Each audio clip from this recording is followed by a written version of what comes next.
Surely.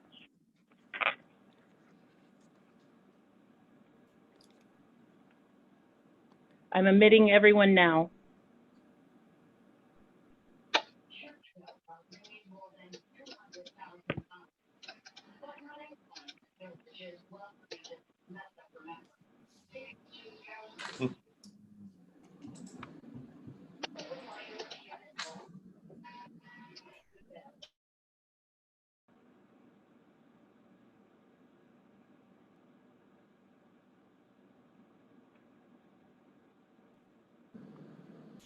Okay, Bob, I have everybody from the waiting room is now in. Okay, so Linda, if you want to start the meeting, I have my flag here for you.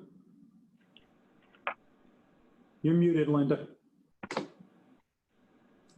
I'm sorry, Bob, I didn't hear you.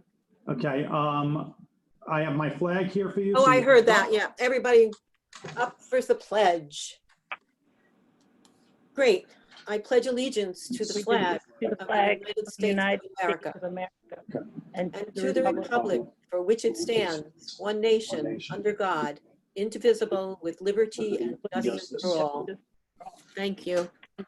Okay, we had our executive session and we also, while we were, before that, we did the consent agenda. So I am going to remind people that for the public comment, you're being asked to use the chat buttons on your, at the bottom of your Zoom screen. So if there's something you want, if you could do it through chat. Bob, did you explain that? No, I haven't gotten to that yet, so I also have something I'd like to start. May I? Yeah, you're going to start first, sorry. So for the meeting, any individual, when we get the public comment who has a question, if they would please enter their name and their question into the chat feature, please. So October is School Board Recognition Month. And every year I go through and I read the same proclamation. Usually this is a little more festive because we're all in person. But the work that our school board has done, especially over the past 6 months in these trying times of this pandemic, via Zoom, via phone and email, is unparalleled. We thought maybe 1 month, we thought maybe 2 months, but we're going on 6 months of trying to conduct the business and affairs of BOCES over cameras and computer screens. And on behalf of the staff, faculty, and our students, we want to thank each and every one of you who serve on our school board for the time and effort you have put in to help us do our jobs. You're not going to get a plane flying over Sullivan County pulling a banner thanking you. There's not going to be a banner headline in the Sullivan County Democrat. Probably not going to be mentioned on Channel 1 News and Spectrum. But we thank each and every one of you from the bottom of our hearts, because you make what we do possible and you give your time so that we have the resources and the tools we need to provide a successful program to the students of Sullivan County. So I just want to read the proclamation, and then we're going to do a virtual gift basket. I'll explain that in a minute. So whereas each year, School Board Recognition Week is observed by more than 700 school boards and school districts throughout the Empire State, and whereas our state's public education system is designed to meet the educational needs of all children, and to empower them to be competent, productive contributors to society and an ever-changing world. And whereas school boards are currently facing the unprecedented challenges of a pandemic, while working closely with educators to prepare our children to learn. And whereas members of local school boards are dedicated to children, learning, and community, and devote many hours of service to elementary and secondary public education as they continually strive for improvement, excellence, and progress in education. Recognizing that all children can be successful learners, especially when education is tailored to the individual needs of the child. And whereas the local school board members are strong advocates for public education, and are responsible for communicating the needs of the school district to the public and to the public's expectation to the district by working closely with parents, educational professionals, and other community members. And whereas the members of the New York State School Board Association respond to the educational needs of communities they serve and help ensure that solid foundation of our school system. In doing so, these leaders help strengthen our state's educational system and improve future prospects for our children. And whereas during the week of October 19th through the 23rd, special activities and programs will be held in communities across New York State in observance of School Board Recognition Week, and it's fitting to join in an acknowledgement and commitment and contribution of members of the local school board. Now, therefore, I, Andrew M. Cuomo, Governor of the State of New York, do proclaim October 19th to the 23rd, 2020 as School Board Recognition Week. Everybody at Sullivan BOCES thanks each and every one of you for everything that you do. Thank you, thank you, thank you. And we have a virtual gift basket for each of you. And this is probably the most meaningful part because this comes from all of our students. And Jean and her elves will make sure that these baskets all arrive at their destinations on her appointed rounds, or some of you are coming in to pick them up, or I'm actually dropping some of them off. But we will assure that each of you get your recognitions. And from our animal science program, the basket will include a reusable shopping bag made by students So cool. from feed and grain bags. From our auto body program, vehicle detailing and car wash and wax. From our Auto Tech 1 and 2 program, tire pressure gauge, oil change, and tire rotation. From basic welding, a snowman figurine welded together by students. From our construction program, an Adirondack chair, one, and it will be raffled amongst the board members, and I will deal with that at a separate time. Cosmetology, a manicure for women, a men's haircut for men. Culinary, glazed fruit pastry. From early childhood, a painted leaf dish for either a candle or a jewelry or change tray. From health occupations, self-care bag and certificate for a free blood pressure check. Innovative design, each student created a hand-sketched image and framed it for you. Natural resources, a white birch candle centerpiece. From pre-tech chocolate-covered pretzels. Public safety, you'll receive a challenge coin. If any of the food items are opened, for your protection, I personally sampled all of them. That is my duty, and I take it seriously. But thank you, each and every one of you, for what you do for BOCES every day. And as a token of our students' appreciation, they've prepared these gift baskets, and Natasha and Jeff and the other administrators on the staff who worked hard to pull it together. Jeff, I know your folks did most of the heavy lifting on that, so thank you. And what we will do is to raffle the Adirondack chair. I, with several witnesses, will put all of your name into a hat, and a neutral party will draw the name, and you will be notified of the winner. Bob, just a little bit of cleanup here. I have a very odd message in chat from Tony's Yoga to everyone. I don't know if everybody else got that. Not sure how it got in here. Tony's Yoga is Tony Sinecor. Tony, I had to mute everyone, including the board members, so I was in the process of unmuting, and Tony was a little faster than I was. Tony.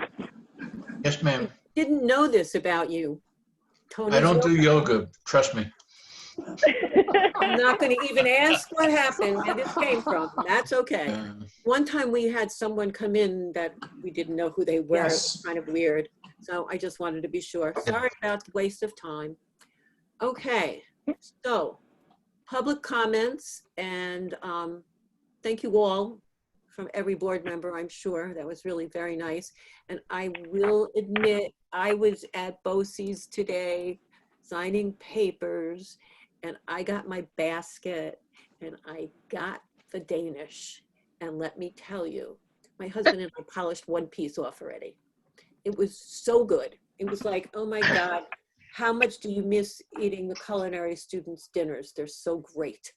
So thank you all in return, and thank you all for all you do. And Teresa, you tell all your folks how we appreciate what they do. And I don't know, is there someone here from CSEA? Samantha's here. Samantha Dance. Samantha, you please do the same and tell all your folks how much we appreciate them in return. Thank you. Okay, so comments, questions from anyone? I haven't gotten any in chat. I have gotten a few lovely thank yous from both Dawn and Samantha to everyone, so that's good. And I'm going to then move us along to, I'm guessing this is a Jeff thing, academic summer school? Jeff This Molesky. is a Jeff thing. This And is a Jeff, do you have the presentation? I do. I'll share it. Okay. Jane, can you make sure Jeff can share his screen, please? Already done. Perfect.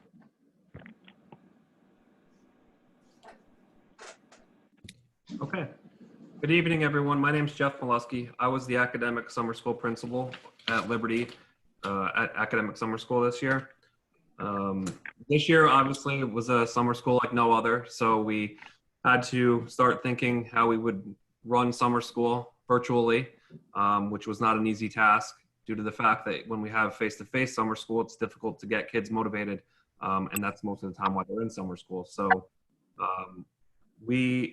myself, Maria, Natasha, and Suziers, we ended up looking at some various platforms out there that were available to do an online summer school. So we researched Apex and Edgenuity. And then once we looked at them, we had my summer school staff actually go through some of those programs to see how they liked them, to see how they liked the curriculum, and just to kind of see the ease of being able to use them functionally throughout the 24 days of summer school. So when we were finished, we just felt that Edgenuity provided some better curriculum options. It had some simulations. It had various kind of, I don't want to say cartoons, but, you know, like videos of things to better explain them on there, as well as we incorporated Google Classroom and Google Meet and videos and things like that onto Google Classroom for kids to participate as well. So with Edgenuity, the staff could push in different curriculum. They could pull out curriculum that they didn't want. They obviously had to pull some of the curriculum out because most of it was not meant for a 6-week program, a summer school program. So we had to push and pull and kind of basically keep it the way we regularly would, geared towards the Regents exams and the material that they would miss. This year, however, due to the fact that there were no Regents exams at the end of summer school, so kids basically if they passed the summer school class, it was geared towards the Regents exams at the end. They were exempt from the Regents exam this summer. So we basically had, out of the 7 districts that we normally have Eldred, Fallsburg, Liberty, and Sullivan West that participated. This year, Roscoe, Manor, and Tri-Valley did not participate. Most of our offerings are contingent upon what district needs are at that time for summer school in July. So when we first started talking about a platform, we were concerned obviously about students signing on, students getting up early enough, students having internet access, all those types of things. So when we first started out, we were thinking of having a time frame like they normally would at summer school for one of the sessions. It could be, for example, 7:45 to 9:45. So it's about a 2-hour session. And we decided to move away from having time constraints on summer school just due to all the other issues and concerns that we had, that we didn't think that the districts would, and the districts didn't want to go that route either. And we didn't think the kids would be responsible enough, unfortunately, to complete that daily work at the times that we had designated, if we designated specific times. So coursework was able to be completed within that day and in a certain time period. So they didn't have to sign on at a certain time, but they were expected to log in on a daily basis for attendance purposes and to answer some questions that were on we had an overall 213 students that were registered this year. And overall course selections was 417 course selections. And basically that means, and 407 out of 417 selections, that means that most of the students took at least 2 classes. Very few usually take one, and maybe 1 or 2 of those students took 3 courses, just depending on what credit recovery they needed to make up. So summer school started July 6th this year, and it ran till August 13th. The courses offered, as you can see, are Algebra, Algebra 1, Algebra 2, Trig, Economics, Global 9, Math 7, 8. So as you can see, it's basically the same ones that we offer every year in summer school. And this year we actually had more participation in our grades level 7 and 8. Last year we had some issues filling some of those courses, so it was kind of nice to get those classes filled back up again.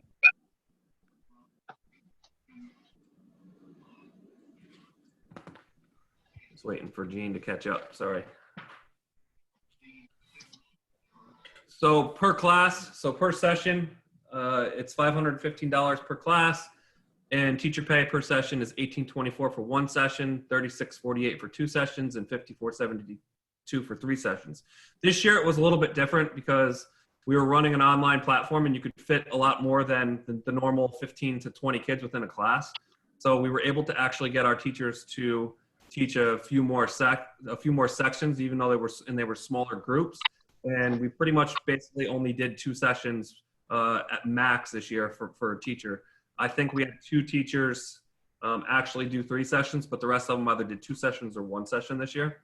So we actually, budgetary wise, it was actually a little bit, quite a bit less money because we didn't have the teaching assistants and aides and the extra staff that we normally would have to run summer school.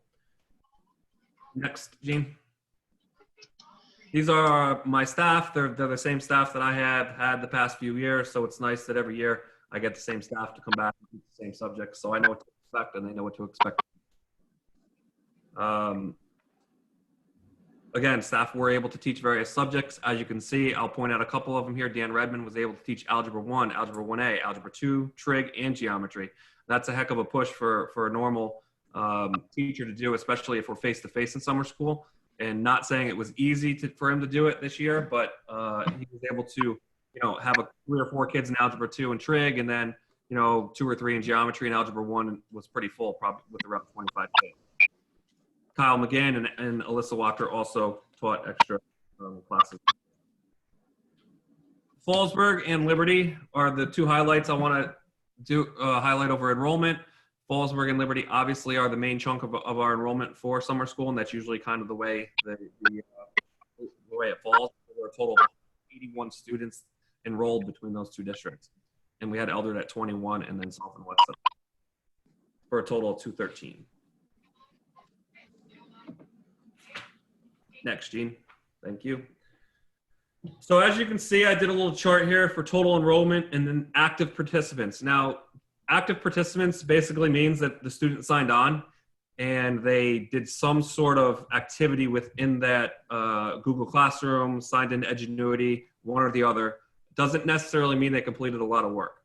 So it was very difficult to really monitor how much work they did until you actually started going through the actual curriculum and assignments that were in the system.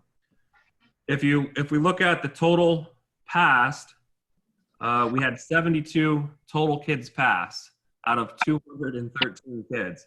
So that means we had 141 kids that failed. So it was not very good participation. We called for 3-4 weeks within summer school and the start of summer school to try and get kids to understand the opportunity that they had, especially Regents-based classes, that they would be exempt from a Regents exam, but with no avail, we were not able to get those kids online and participating. It's very, very difficult on an online platform to get them motivated to participate. As you can see, the percentage failed is all the way to the right. Algebra 1 was 86% of the kids failed, 84, 80. Obviously, EqualGov only had 1, so that's at 100%. So if you look at that, that was, unfortunately, it wasn't very good percentages that passed. Next, Gene. So I tried to compare our enrollment for 2019 and our enrollment for 2020 so we can kind of get the difference between an online platform and our face-to-face platform. And as you can see, our 2020 enrollment was actually pretty good. Our numbers went up in almost all areas, and actually almost all classes, the ones that you can compare, because the other ones I obviously didn't have, the ones that don't have a 2019 enrollment we didn't have for that school year last year. So all the numbers went up, which was good. And unfortunately, all the percentages that passed were a lot lower based on face-to-face. So if you look at our 2019 enrollment, you can see that our percent passed was higher, and you can see that our percent that failed obviously was obviously worse. So I believe that has a lot to do with just the responsibility that the student has at home. You know, other factors that are factoring into being home, you know, maybe watching their own kid, that, you know, their brothers and sisters, working, parents not motivating kids to log on and things like that. So it's very, very difficult to really understand what the big problem is with getting them online. So another big group of students that we had were L students. You can go to the next page, Gene. Were our English language learners. So we had 2 staff members from Liberty, Demi Cruz and she just slipped my name or slipped my head here. Another ELL teacher that was working with the English language learners, and one teacher took the 7th and 8th grade kids and the other teacher took 9 through 12 and worked with them basically independently. And there were just 30 to 40 of L students that needed assistance logging on, being able to navigate the program, trying to figure out how to translate the program into Spanish. It's able to translate into almost 100 different languages. It's just a matter of getting them in there in the system to be able to change it over, because it wasn't something we could have done on our end. So that was very difficult, but they worked really, really hard. They contacted the students daily. They sat on the computers with them on their days off, on the weekends, and you know, they did a good job trying to get them into the system and get them to be able to complete the work.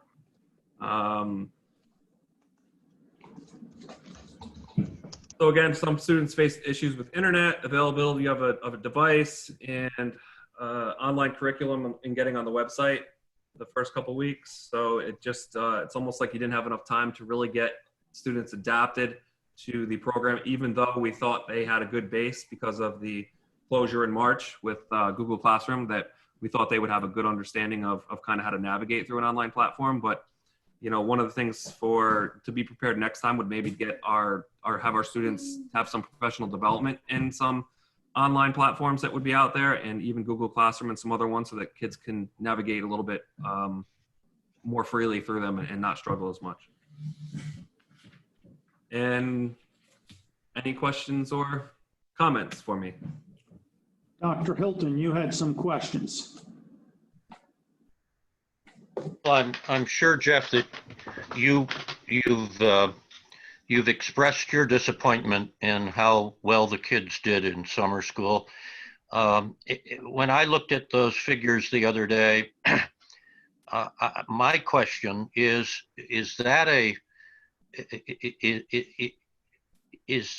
that indicative of the quality of instruction that's going on in every classroom throughout our nation and throughout our school district and our county right now? If so, an awful lot of kids are missing an awful lot of stuff. Can I comment on that, Jeff? Yeah, go ahead, Bob. Please. So Ken, here are the concerns. I saw and I reported a lot of really good work that our teachers did and our teaching assistants and our aides did in a remote environment in the spring.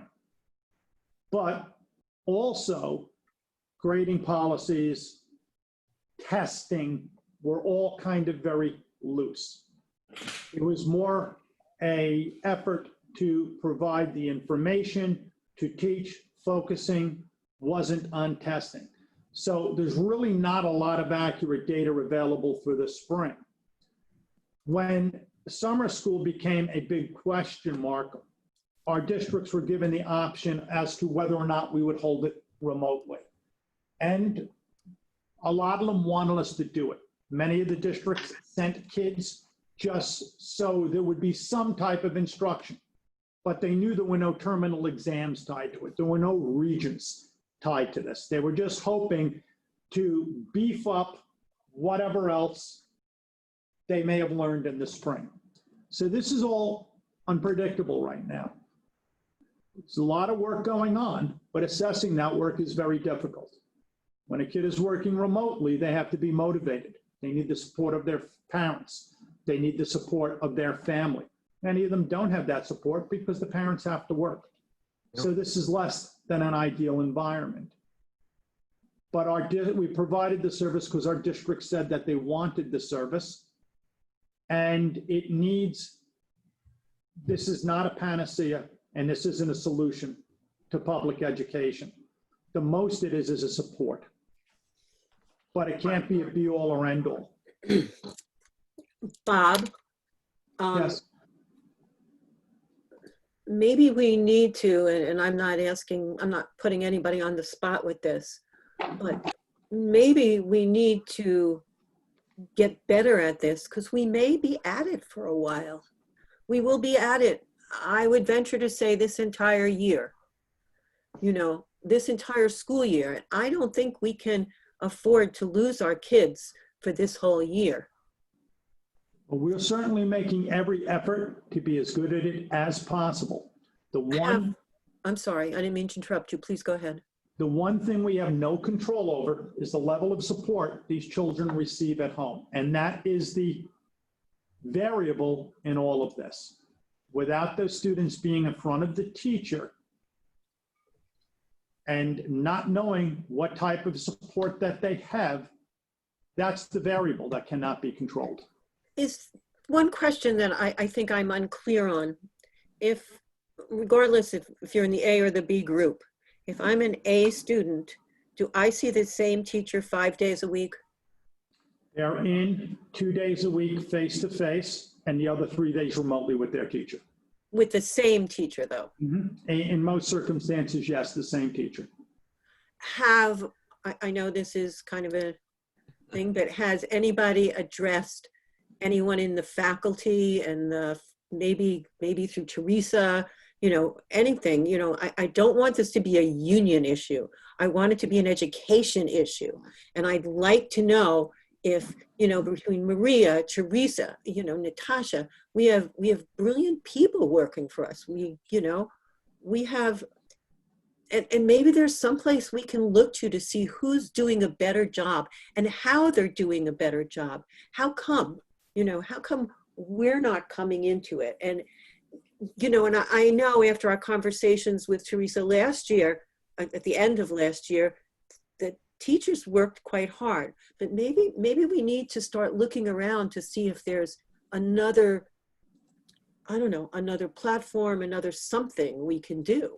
I mean, that's part of the reason, Linda, that we ended up going with Edgenuity, because we utilized Google Classroom from March to June. And we noticed that, it was difficult in that setting. So we wanted to kind of change it up and hopefully get kids excited with a new platform that offered some different technology and some different options as it related to, conveying curriculum and being able to offer that differently to the students. But like you said, unfortunately, like Bob had said, unfortunately, the students don't have that motivation from parents at home. I'm not saying that, my staff were excellent. My staff were rock stars when it came to getting the information out, plugging in the curriculum, getting on Google Meets, getting on Google Classroom, doing Jeff, I'm not questioning that at all. Oh, I know. I'm not questioning you guys and what you did. The one thing I would say is I don't think we can start with Google Classroom, then go to Edgenuity. And if you all think Edgenuity is better, then maybe that's what you go with. But that's not my decision. I have no opinions on it. That's between you guys. What I'm looking for is for us to look outside and see. And we can't go to Westchester, and see. We have to find, if anybody else who has our, socioeconomic situation there have to be other places. Is anybody doing anything? And maybe they're not, maybe nobody's doing anything, but I just feel like we have to look and see, because those summer school numbers were atrocious. They truly were. Everybody knows it. It's not I'm not dumping it on you, Jeff. I'm really not. I mean, I'm not dumping anything on anyone at this point. You know, if we're still doing this in another year, I'll give some noise back. But you know, we're not. We're new at it. But I just want to make sure that we're actually looking for, you know, maybe there's somebody that's invented the wheel a little differently. I don't know. I don't know. But I Maria, certainly And would love let to me hear jump if you in do. again. I'm sorry. Go ahead, Ken. I'm not pointing a finger of blame at anybody, certainly not at the teachers. I'm just bemoaning the reality of the pandemic and what it's done to the quality of public education throughout our country. And really all that your data shows is it's indicative of the unfortunate learning situation that 50 million kids in the United States are facing this year. And it's tragic. So to two issues, Teresa just sent us a chat that from her conversations with other union presidents in our districts and other BOCES, we're all facing the same issues. We are actually doing a little better than some. Maria, would you talk to what your colleagues on SCDN are sharing with you and first explain what SCDN is? So SCDN is the State Curriculum Development Network. So it's all of the people in my position, from all of the BOCES, from across the state. And to Teresa's point, I would say that's exactly, we have these conversations all the time. Everyone is struggling. I do believe we are doing better than some. There are some that may be doing better than us, but we're all kind of in the same boat. And you know, one of the things that we've talked a lot about is the effect of the pandemic, the trauma, honestly, of the pandemic and what that's doing to students and families and to teachers, and all of us, right? And so before students can learn, they need to feel safe and they need to feel supported. And we're doing a lot of work around that. The state is has a big emphasis on social and emotional learning, because that's really the ground, the baseline of what needs to happen. If we can build relationships with the kids, make them feel like they belong and that they're connected to school, which is very hard to do virtually. But I know our teachers and our social workers and our counselors, are on the phone and emails and Zoom and, well, not Zoom, but Google Meets all the time trying to connect with kids and their families. And that's really where it has to start. And until we can rebuild those connections that were sort of, the rug was pulled out from under people last March, it's going to be hard for kids to learn. I do want to add too, our big initiative this year, and we've had our SCL team, which is social emotional team, and instructional team made up of teachers, TAs, administrators, principals, all working together since March, May. I mean, since we all became a team together, and we meet regularly and have these conversations. Our big push is MTSS, which is similar to RTI, but involves the social. Speak in English for us, please. So MTSS is multi-tiered systems of supports, and that's similar to response to instruction, which supports students on an academic level as well as the social emotional level. And those two have to be equally important initiatives in your school, and designing supports and systems in your school that nurture both equally. So that team is jumpstarting that year, this year more than anything. That's taken the priority because it has to be from a trauma lens. Our kids already suffer from trauma from past experience, whether it's school trauma or personal trauma. And the pandemic just added to that level of trauma. So if we're looking at from a trauma-based instruction lens and a social emotional learning lens, we have a lot of work to do to get them to the instructional lens.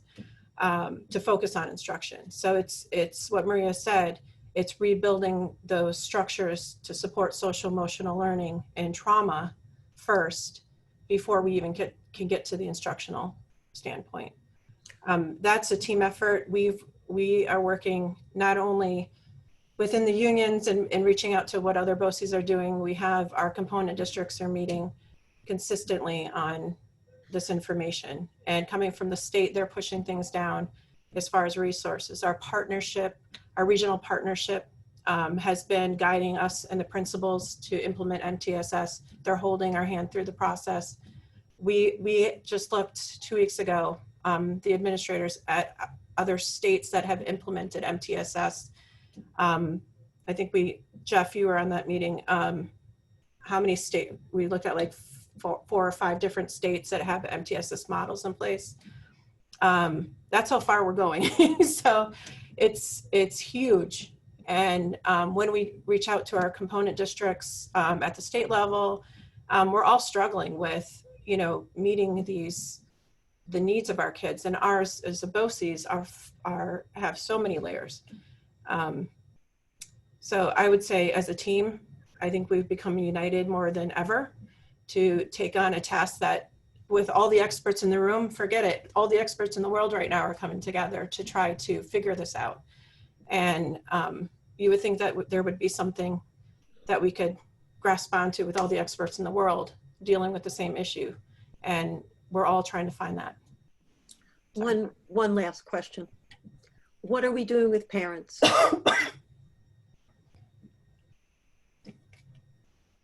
Maria, do you want to?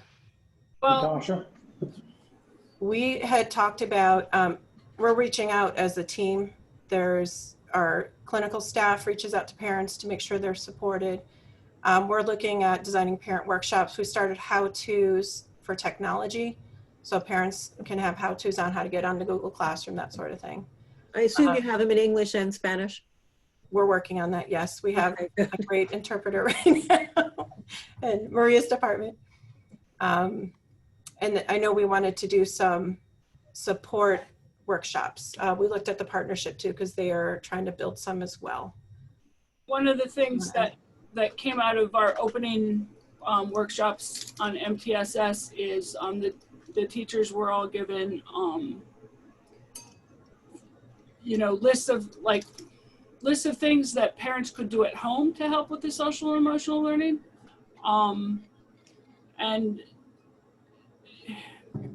it's an ongoing, it's a work in progress, and it's ongoing work. It's constant, and we're trying to build capacity, build connections. It came up in, I had a principals meeting with all of the component districts this morning, and we had this exact conversation. What can we do? What are some more ideas about what we can do to reach out to the community, to reach out to the families, to build connection, to build school spirit? So it's something everybody's struggling with and working on. And I think it's part of it is it's going to take time to repair some of the the disconnect that was created by school shutting down so suddenly. But we're working on it. Do we do any kind of, or is there anyone who does any socially distant, covered with mask, home visits to kids in need?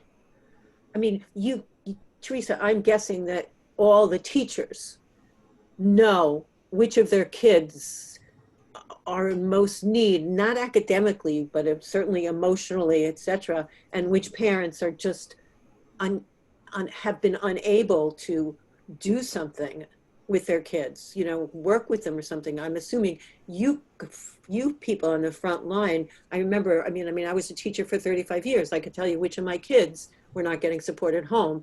And I bet you all can do that, quite well. And which parents need support.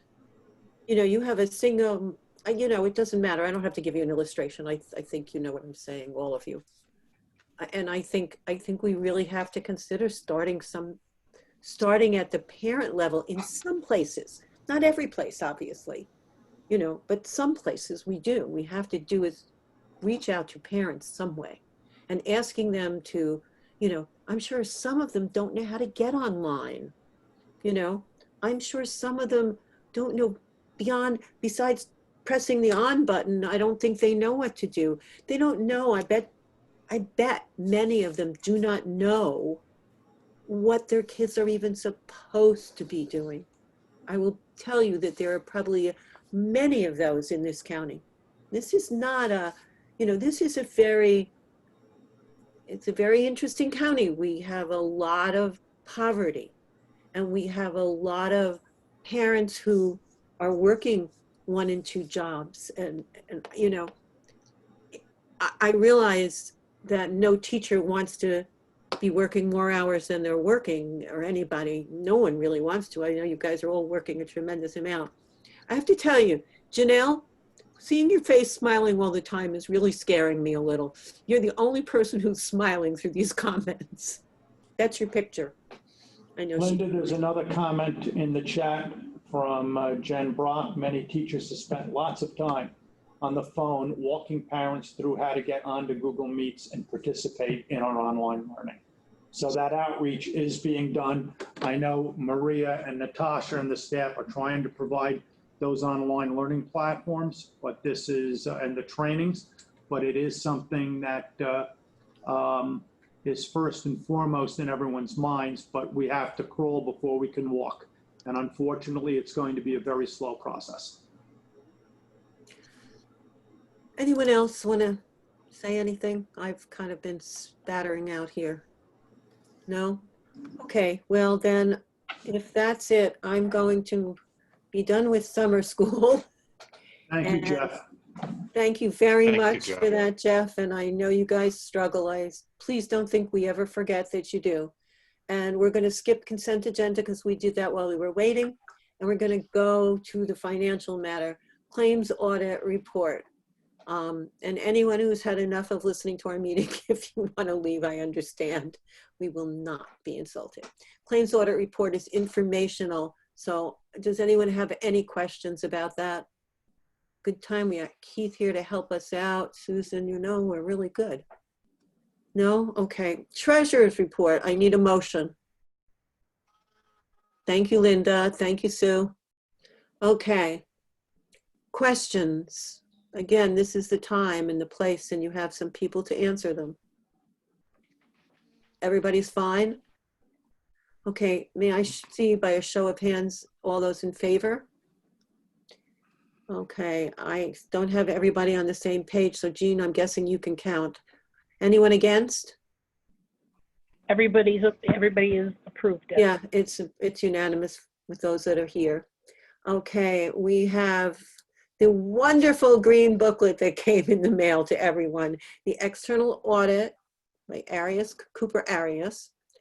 This is just informational. Again, if anybody has any questions about it, if you haven't read it from cover to cover already, feel free to address them to, whom should we address those questions to if anybody has? I think we should all call Keith. Susan's here. You can call Keith, Susan but if you Peters. take a look at where he is, it's not going to help you all that much. Ken, I'm sorry, we didn't hear what you said, hon. Ken? Well, I said Susan Peters is here with us tonight. Yes, Sue has a She can presentation. answer. Oh, okay. It's the annual audit presentation, and the board is going to have to act on that. Okay, where are we doing? Did I miss it? Oh yeah, it is the audit 8. Okay, Susan Peters, whom I have obviously missed on here. I'm lucky I can find everything. We keep going back and forth. You have, there you are. You have the floor. Okay. Okay. Thank you for having me. As always, we come in, we look at your financials, we're looking at your internal controls, we look at your compliance with the laws and regulations. You are not required to have a federal single audit because your federal expenditures are below $750,000. We give an opinion that the financial statements are fairly presented, and if someone from the outside would look at them, they wouldn't be misled.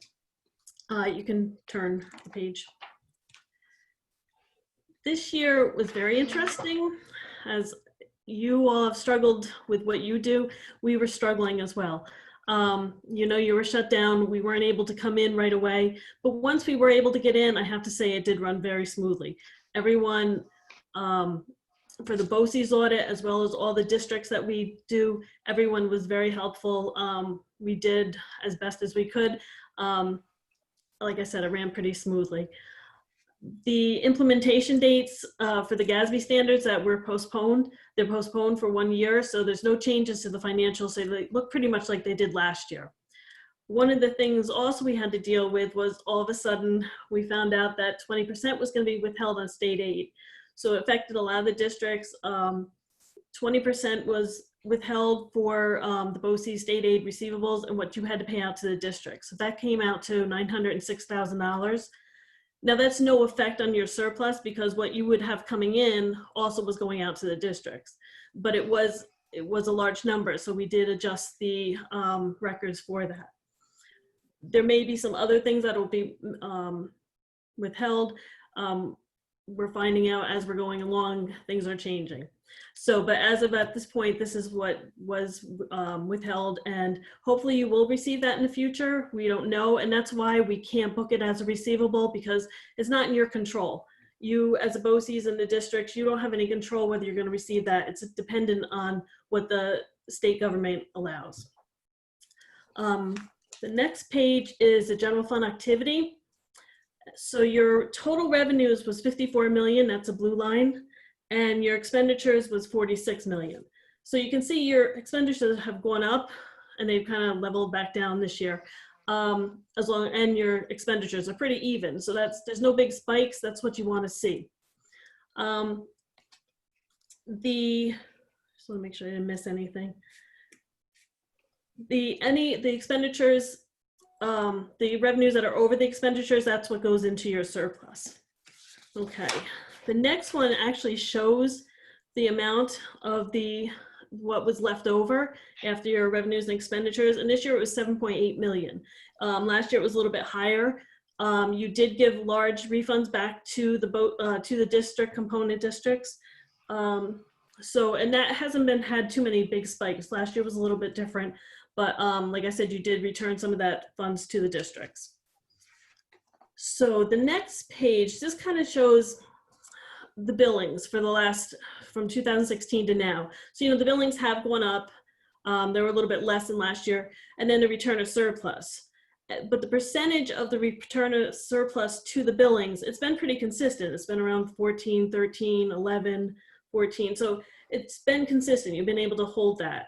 You can see last year it was a little bit higher, but like I said, you did just like give some of that money, you returned it to the districts. The total amount of billings is adjusted. Your surplus is a little bit different. That 7.7 million is a little bit different than what was actually revenue over expenditure because you put some money into the reserves. So that if you see that difference, that's what that is. While we're looking at revenues and expenditures, I put next on the screen the special aid. As you can see, your special aid has decreased actually since 2010, it's been going down. The special aid is where you report all your grants, and your revenues have to match your expenditures, and anything that is not covered by the grant has to be supplemented by the general fund. And it would be applied to the coaster that grant applies to. So there is no fund balance in the special aid, but these are expenditures you also have other than in the general fund with the coasters. So like you can see this year it was down to 677,000. Next year, depending on what grants you receive and how many different programs will be cut because of state funding, it may be less. But in this fund, the revenues do have to equal the expenditures. Does anyone have any questions on special aid? Okay. The next one, or back to the general fund. Your fund balance, your BOCES, you don't have a fund balance like 4% other districts. The only fund balance you have is the reserves. And it's the reserves, the encumbrances, and then you have the adult program. So your reserves, your general fund did increase 502,000 this year. And of that, the reserves went up 482. The encumbrances went up 24,000. And encumbrances, remember, that is the amount of goods that were ordered but you haven't received yet. And then the adult program, there was a loss of 4,000. So the total is 502,000. The adult education, that is not funded by the districts, and it has to be self-sufficient. So there is a negative balance. It's about $500,000 that you've been trying to fund and reverse that. The next page shows exactly what you did with your reserves. And the unemployment reserve, you added 125,000. The employee benefit accrued liability, you were able to put 170,000 in, and you used 64 for retirees. That can only be used for when people retire and pay out their vacation and sick. Incentives can't be used there. The retirement contribution, you put in 200,000, and the CTE equipment addition, you put in 30,000. So you also had 20,000 in interest. So that's where the 481 to the reserves, you can see a little diagram that shows you there. The surplus at the end of the year, which is due to the districts, was 9.8 million. 7.8 was attributable to this current year surplus, and 2 million is still the old retiree health insurance accrual. Like I said, that's the money that is eventually will be due back to the districts, but that's what you're using to keep your budget going through the year, so you have funds also. Does anybody have any questions about the surplus? Okay, the next page, the general fund activity or revenues were down about 1.39 million, which is about 2.5%. And the expenditures were down 900,000, which is 1.9%. And the return of surplus was down 588,000, which is 7.9%. That's just to show you what had happened during the year. The next slide is your school lunch. The fund balance decreased 11,000. The total fund balance at the end of the year was 211,000, and 6,000 of that was the inventory, which is considered non-spendable. So your assigned fund balance at the end of the year is $205,000. And that represents about 66% of your expenditures. 30% is what the state controller would like you to have, but that's not a statute, that's just what they recommend. Your fund balance, part of the reason it went down was you had to end in lunches because you ended school. Just keep an eye on that in the future. See,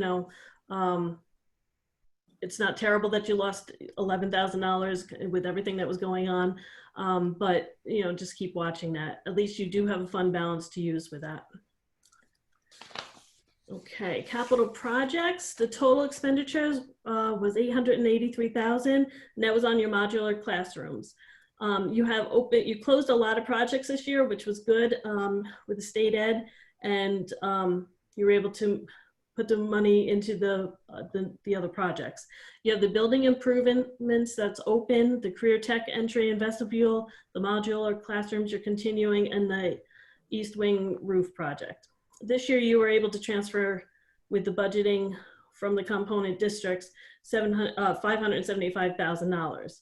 So right now sitting there, you have planned to use is 2.1 million, which will be used in the future projects as you get everything approved and get the bidding process done and everything. So you're going along with your capital projects. It's good that you have some funds in there to do what you need to do. The next one, this BOCES is very different than any other district because you have COSERs. So we have to come in and look at your COSERs and make sure that the proper expenses are being charged to the proper COSERs and the cross billings, and then making sure that each district is charged appropriately and is included in their monthly bill. So we do a test of looking at all of that. We look at the adjustments to COSERs. We make sure they're added to the BOCES spreadsheet of the individual COSERs. We make sure the bill is adjusted if their students are either added or subtracted, and make sure that it's each district is affected. The original amounts billed for services are based on the prior year cost, so there are going to be changes every year. So we look at that too to make sure that those changes have been changed appropriately. The last thing I just wanted to talk about was the extra classroom activities. Every year we do have some findings, and we talked with management and the audit committee about those. There was very limited activity this year because you didn't really, the last part of the year, there was no activity. The district does have internal controls over the receipts and expenditures. You're unique because you don't have after school where they can meet with the advisors as easily. So you do have a little more problems, but just remember the total amount of the cash balances and cash and receipts is not material to the financial statements. But we want to make sure that the students are learning from this process like they're supposed to, and that they understand what controls there should be, and make sure that everyone is following those. So just, you've worked really hard at every year trying to improve, and you have. So we just have to keep up with that. I don't know, Susan, did you want to say anything about that? Because I know you've worked very hard with the advisors, and we continue to do that every year. So I don't want you to think it's always just, every district struggles with this. No, I would agree. And Elizabeth and Jen Mitchell work very closely with our classroom advisors. We did have some turnover in advisors, so we struggle with that a little bit as well.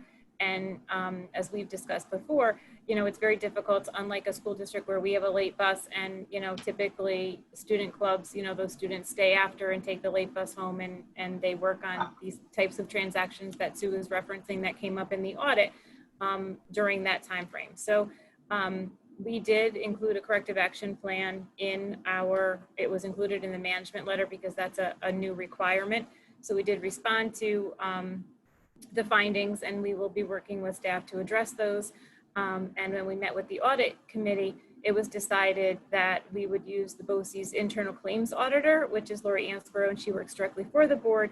And so we'll be using her as part of the corrective action process. So she will be going out on a regular basis and actually auditing the extra classroom activities monthly to start with. And then hopefully, if all goes well and we're able to make some additional improvements, then we can go to a quarterly basis, which is basically what we included in the management response to the financials. And then we also do, and I don't know if I'm stealing your thunder and it's on your next slide, but we do spend a lot of time on the MD&A, which is the management discussion and analysis. And I know that not everybody loves numbers as much as some of us do. And I just always like to say that that's a really good kind of a summary document to really get an idea of like where the BOCES has been and is going. We make some predictions, we explain some changes in our year-to-year financials. And I always say, if you don't want to read 40 plus pages of financial numbers and you don't like numbers as much as the rest of us, that's always a good summary document for the board to review. That is very true. Definitely read that. They work very hard at getting that together, and it's one of the best that I've seen through the years. Like I said, the management letter, there were a couple minor things, 2 written comments. We didn't notice anything large, any large problems during the audit, which is good. The financial statements are receiving an unmodified opinion, which is a clean opinion. And it's in accordance with generally accepted accounting principles. That's the best opinion that we can give. You're following all the GAAP rules properly, and there were no problems with that. Does anybody have any questions?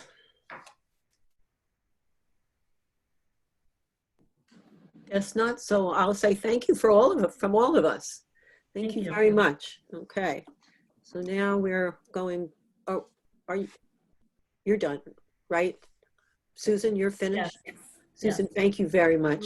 Thank you. I understand half of what you say, but what can I tell you? You're doing a good job. I always have the other Susan to call on.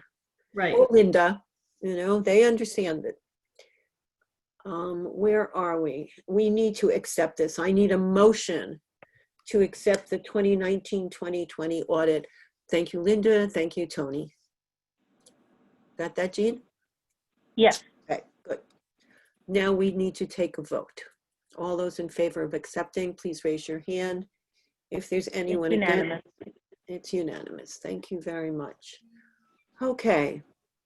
Moving along, we are on item 9, personnel matters, and this is an action item, so I need a motion. Thank you, Carol's iPad, and thank you, Ken. And now, any discussion? Now's the time to ask questions. What do we, everybody's, this is a blank, okay. I need to have a vote then. All those in favor, please raise your hand. 1, 2, It's unanimous. 3, 4, 5, 6, 7. Okay. Now, action and discussion items.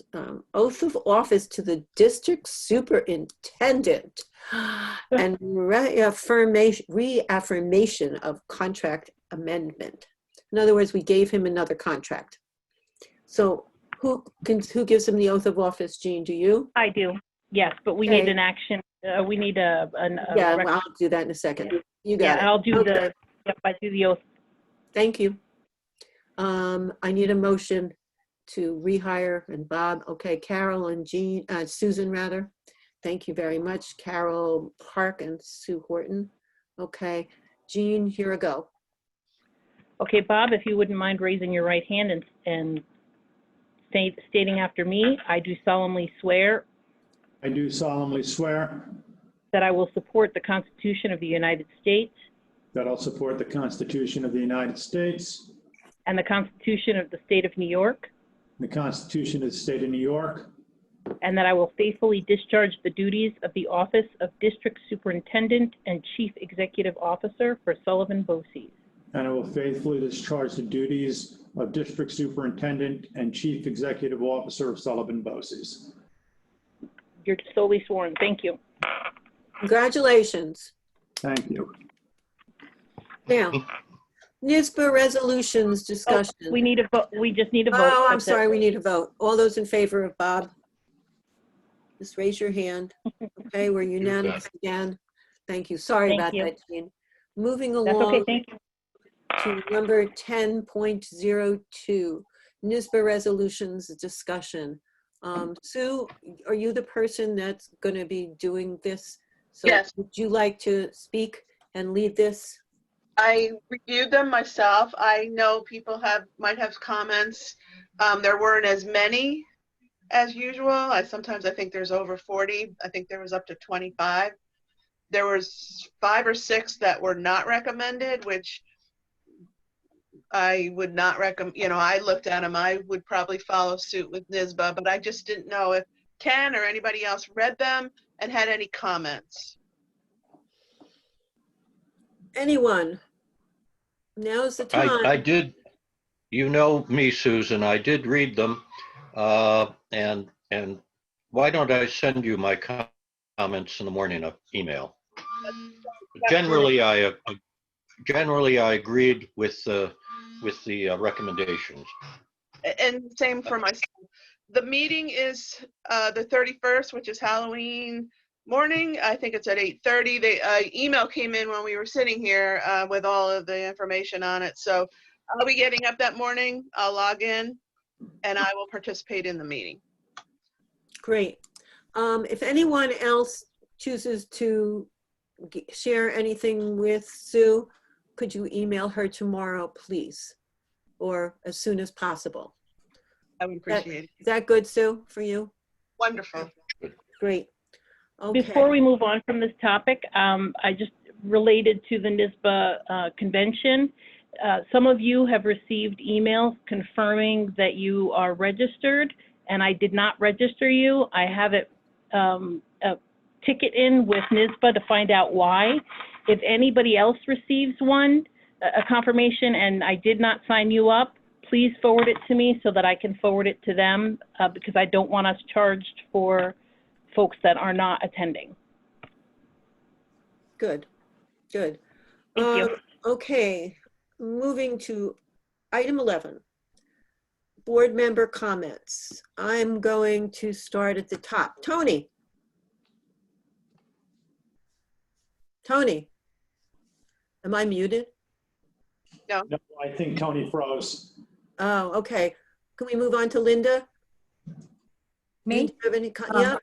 I just want to thank all of the staff and the students and everything as far as for the beautiful baskets, which I don't know if they're beautiful, but I'm sure they are. They are. But thank They're you beautiful, all. trust me. I'm sure of that, and I'm looking forward to that Danish. And thank you to all of Really the good. staff of BOCES for all of their hard work and dedication. We appreciate it. Thank you, Linda. Ken. We're saying that. Ken? I'm I good. think Ken's Thank you. frozen. You're good? Okay. Carol? Carol B. Carol B. I'm going on my screen. I'm just going around it. I just also wanted to say thank you. There's a lot of thank yous actually today to Susan and her department, to Keith Mengus, and just so much work that it's done behind the scenes. That audit comes out so beautifully, and it's just the tip of the iceberg of all the work that goes on behind. So I really wanted to send out a thank you for that work, and to the teachers who I know are working tremendously hard and maybe just as or more frustrated than the general public in the lack of results for their hard work, and the frustration levels are just through the roof. So I just want them to know our thoughts are with those teachers, because the BOCES teachers have twice the struggle, I'm sure, as special ed teachers always have. So our thoughts are with you, at least. That's the best I can do right now. Thank you, Carol. Kathy? I second all of that. That was well said, and thank you to everyone for all you do. We really, truly appreciate it. Thanks, Kathy. Sue? The same. Wonderful. Thank you. Carol? Clark? I totally agree. I had to step away for a minute, so I didn't hear about the wonderful baskets. So hopefully somebody will fill me in at some point. But I am honored to be a part of the BOCES board, and very little of what reflects everyone else's efforts. So thank you again, everyone. And I agree with Carol 100%.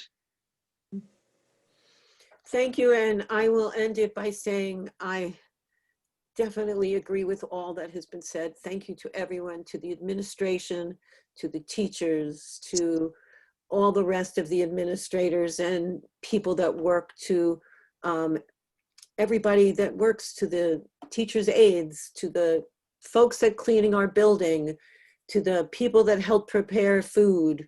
All of you are working and doing a great job. With that, I make Kathy, a motion to adjourn. Yay! can I have a second, please? Here we go. Linda, thank you. Everybody in favor, raise your hand. You bet. Good. Hopefully I'll see some of you at the convention. Please don't forget to tell Sue any comments you want, because she's in charge of that. And please don't forget to answer Jean's question if you have been sent something that says you're going and you're not.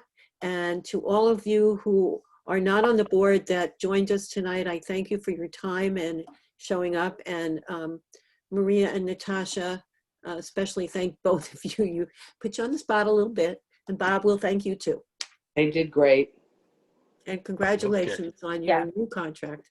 Congrats. All right, people. Adios. Bye. Well, Adios. be safe. Bye. Good night, everyone.